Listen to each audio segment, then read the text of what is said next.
Bismillahirrahmanirrahim. Assalamualaikum warahmatullahi wabarakatuh. Kami dari kelompok 6 ingin mempresentasikan hasil diskusi kami yang berjudul Karakteristik Ajaran Islam. Di sini kami akan membahas yang pertama, pembaruan Islam, yang kedua, Islam dan nilai kemanusiaan, yang ketiga, Islam dan moralitas, yang keempat, Islam dan keluarga masyarakat, dan yang terakhir, Islam dalam bidang politik dan ekonomi.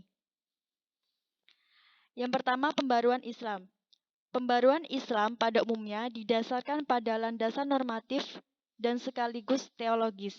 Yang dimaksud dengan landasan normatif pembaruan Islam di sini adalah berupa wahyu baik yang berupa ayat-ayat Al-Quran maupun hadis yang di dalamnya terkandung makna pentingnya dilakukan perubahan ke arah yang lebih baik.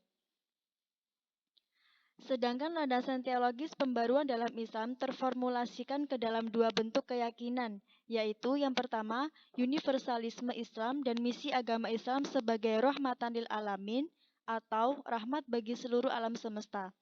Makna substansi dari karakter universalisme Islam adalah menunjuk pada dimensi isi kandungan Al-Quran yang cakupannya meliputi seluruh aspek kehidupan manusia yang implikasinya kemudian meniscayakan agama Islam bisa berlaku dalam lingkup waktu yang tidak terbatas. Yang kedua adalah keyakinan bahwa Islam merupakan agama terakhir yang diturunkan oleh Allah Subhanahu wa Ta'ala.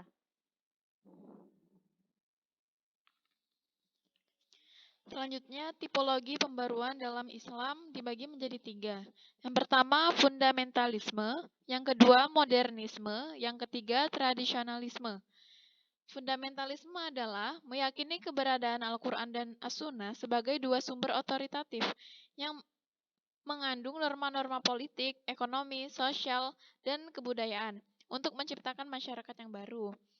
Modernisme adalah aliran pemikiran keagamaan yang menafsirkan Islam melalui pendekatan rasional untuk menyesuaikan dengan perkembangan zaman. Dengan begitu, Islam harus beradaptasi dengan perubahan yang terjadi di dunia. Tradisionalisme adalah merespon dominasi modern barat di dunia Islam dengan bertahan pada tradisi Islam. Nah, selanjutnya Islam dan nilai kemanusiaan. Muhammad Amin menyatakan Islam, agama-agama dan nilai kemanusiaan bahwa agama dalam arti luas adalah wahyu Tuhan yang mengandung aturan tentang hubungan manusia dengan Tuhannya, dengan sesamanya, dengan lingkungannya, dan dengan budayanya. Ajaran Islam mengarahkan umat manusia agar mengambil pelajaran dari segala kejadian dan peristiwa yang berada di sekitar kita. Islam meletakkan dasar-dasar persamaan derajat dan hak asasi bagi setiap diri manusia.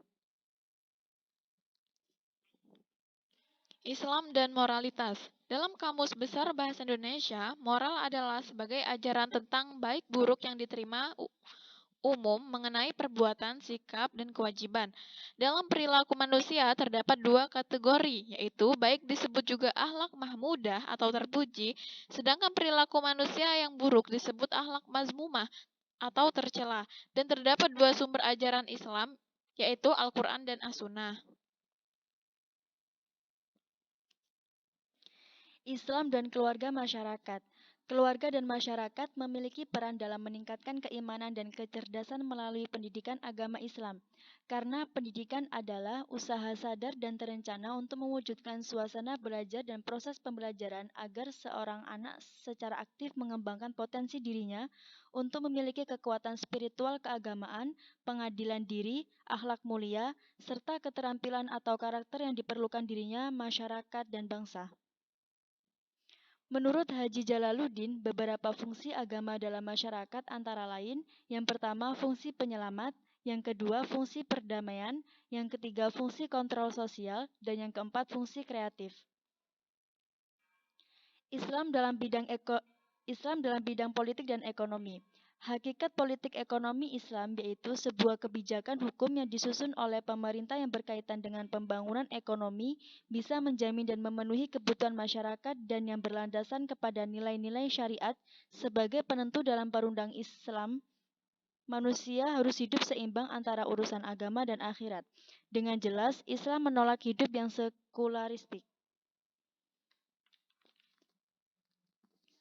Sistem ekonomi dalam Islam memiliki beberapa kelebihan yang tercermin dari berbagai karakteristik di antaranya.